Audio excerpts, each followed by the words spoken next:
Hey, was geht ab? This is Max from Real Social Dynamics coming to you from Zurich, Switzerland. And let us talk about how to go out alone.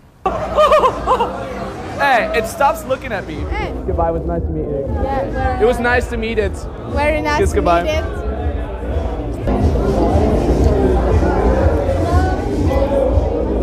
Because many people do it, and they don't do it the right way. Many people should do it, and they're not doing it. Which brings me to the advantages of that whole vantage. Let's say, for example, you want to get good with girls, and you make the awful/awesome decision. I'm gonna go out without any fucking wingman. I'm gonna be the only retard in the bar, in the club, that is not there with anybody. I'm basically forced to talk to anybody. Because the alternative is me just standing in the corner, sipping my little drink and looking very, very sad and pathetic. Which is maybe something you have been through, something I've been through. And the advantage is basically you throwing yourself into freezing cold water where you're just forced to survive. Whereas when you go out with a good friend, this is something that happened to me a lot of times. I would just socialize with that friend. We just had such a good time, such a cool interaction with each other that we would like kind of forget talking to girls. So if you go out alone, there is a certain advantage because you're basically forced to do so. However, you can do it a lot more effectively. You can have the right mindset. You can have the right tactic, if you will, tactics, if you will. And this is what we're going to talk about now. Yeah, fun enough, I remember specifically when I started out with talking to girls, I didn't have anybody. I didn't have a wingman. I didn't have the community. So what I basically had to do is I took my, chode friends that had never talked to girls, my roommates, and I took them out with me. I'm like, let's go out, let's talk to girls. It took all my persuasive skills to get them out. And of course, when we're at the bar, they didn't have the balls, the courage to talk to girls. So I basically had to spend loads of money to get them drunk first, so they would at least have some skill where they could, talk to the other girl while I would talk to the girl that I liked. So that was like my reality when I began. And that kind of links to the mindset because I was too afraid to go out alone. I was too ashamed, if you will. I was like, but isn't it important to have social proof and to be a cool guy? If I go out alone, I don't have social proof. So there's basically two kinds of mindsets you can have. Number one, you can be totally ashamed about it. It's like, oh my God, I'm here alone. I hope that's all right. Or you can fully own it and be like, yeah, I'm here alone. Take it or leave it. And I kind of saw that. I had two different friends. And number one, his name is Marcus. And he would literally spend most of his life going out alone.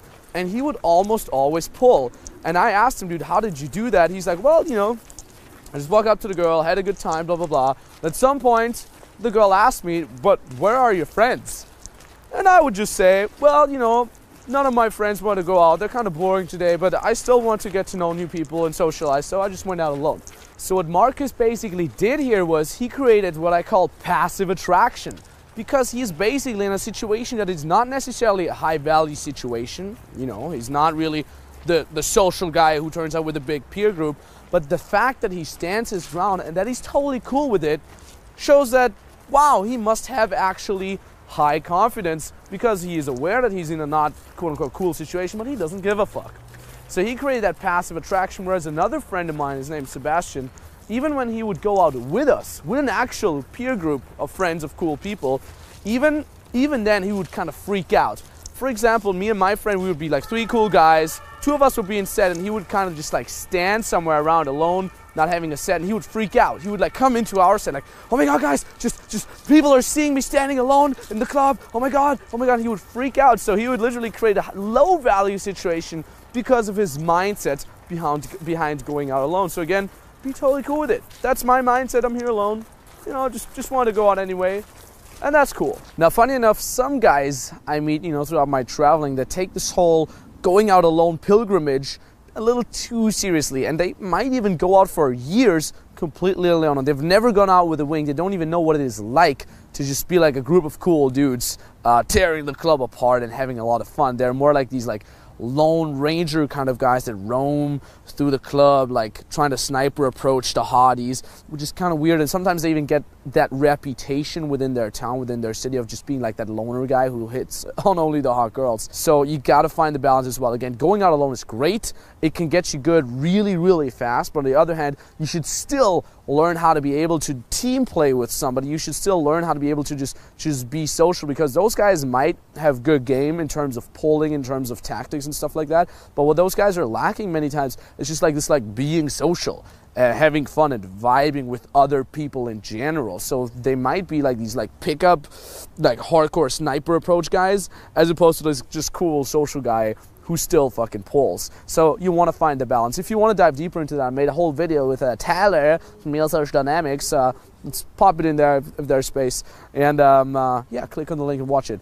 Okay, enough talk, Max. Enough talk. Let's talk about the actual tactic. What do I do if I go out alone? How do I not get stifled? How do I get in a good mood? How do I own the fucking club alone? Now, first and foremost, and this is the biggest realization you need to make when you go out alone, is the night starts the moment you step out of your door. It doesn't start in the club.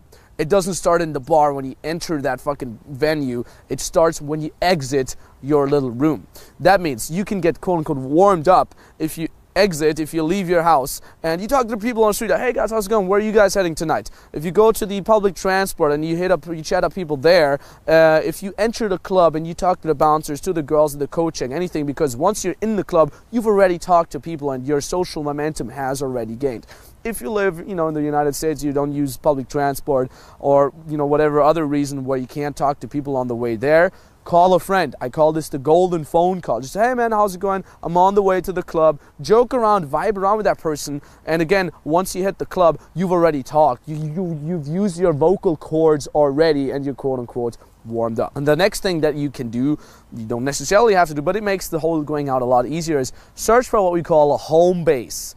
That means that could be anything. This doesn't necessarily need to be a group of hot girls. It basically needs to be a group that is easily hooked. That could be a bunch of drunken dudes. By the way, as a side note, how do you hook any guy? Here's the following thing. You walk up to the guys. Hey guys, excuse me, how much is a beer here? Whatever amount of money they tell you. What? That much? Pfft. For 100% they will agree. They'll be like, oh my god, yeah man, right, fuck that. You high five, fist bump, you talk about the later sports event, whatever the fuck. You don't even necessarily have to drink yourself, but this is kind of, a way how you can get involved with guys. And if the guys are drunk and they're having a good time, it's very easy for them to accept you in the group. Same goes for a bachelorette party, a group of not so attractive girls that are just happy that a cool guy like you talks to them. Again, it doesn't necessarily need to be a hot group, a group of hot girls. It can be, but doesn't need to be. Now what you do with that home base is you hang out with those people, and then you just kind of strive off a little bit to the left and right and go talk to girls there.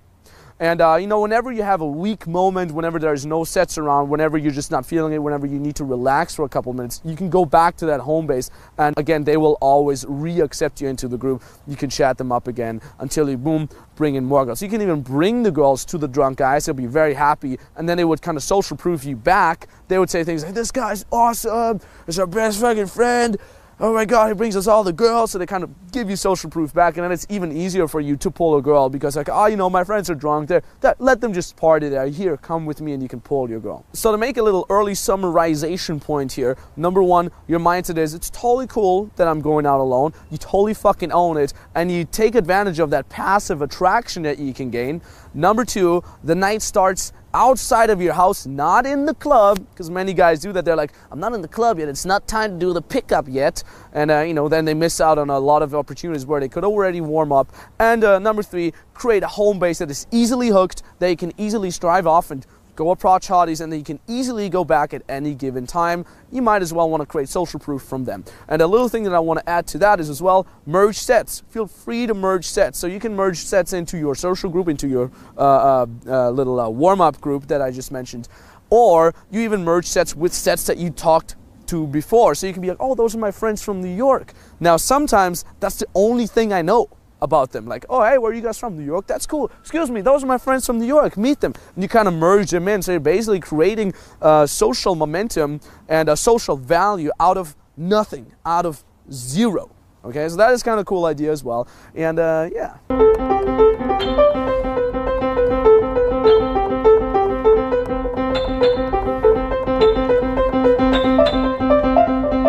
So I kind of want to wrap up with the happy ending of my story, if you will. So at some point, I realized, like, hold on a second, I don't need to get my chilled friends drunk anymore, because I discovered the community. And you might not know that RSD has a great Facebook community. These are called the inner circles, the RSD inner circles, and they exist basically in every major and even not so major city around the fucking world. So what you can do with those groups is you type in RSD inner circle plus your city, and hopefully you find the RSD inner circle for that very city. And these are secret Facebook groups. Don't worry, your girlfriend's not going to see it, your mom's not going to see it. You can be in there, and this is your community. So you can post in there, and you can go fucking out with those guys. Like, hey guys, I'm this and that guy. I'm starting to go out. I want to do more day game. I want to do more night game, whatsoever. Hit me up, and people will be happy to join you. And the cool thing here is, this is, again, I can't emphasize this enough, and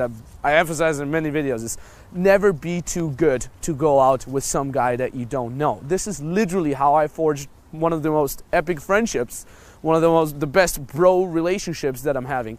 This is how I got so good at game. Never be too good to go out with somebody. Even if that person says, hey, listen, I'm not really advanced, but I want to take action. As long as that person is positive and outgoing, and he wants to push you, and, you know, might even be pushed back by you a little bit, that's all you need to fucking have. So take advantage of that community. Okay, we'll have a little link in the description here that gets you to all the Facebook groups. It's basically rsdnation.com/groups, and you'll find a list of every group. You just type that into your Facebook. The more influences you get from more wingmen, the more variety of influences you get, and the more, how do you say, the better and the more versatile your game becomes. That is it from Zurich, Switzerland, from a very nice park of which I forgot the name. Let me know, okay? Let me know your coolest, most epic story about going out alone or with your best friend. Post them in the comments below. I'll read them. I'll comment on that shit myself. Thank you so much for watching. Peace! Yo, turn around. Whoa, no, it's like one of those Confederate guns. It's like, put the thing in it. And oh, reload. Like trying to not get hit. Is that? Do you guys like the Pope as Italians? Like, ah. What's it? Francis. Pope Francis, right? Francis? Somebody pulled that chick. Argentina. But his name is Francis, right? Yeah, Francis. Excuse me, I am the Pope now. What's up? What's up? What's your name? Maximilian, Yeah. nice to meet you. I know. Look, do you like my stick? Yeah, you look like Harry Potter with this thing. Ah, it's bigger than Harry Potter's. It's bigger. More okay. magic. More Wingardium. Where are your friends? Do you work at Toblerone? No. I'm like this old man. Can you help me out? Hey, you can. Where do you live exactly? Thank you. Good night. Hello. Hello.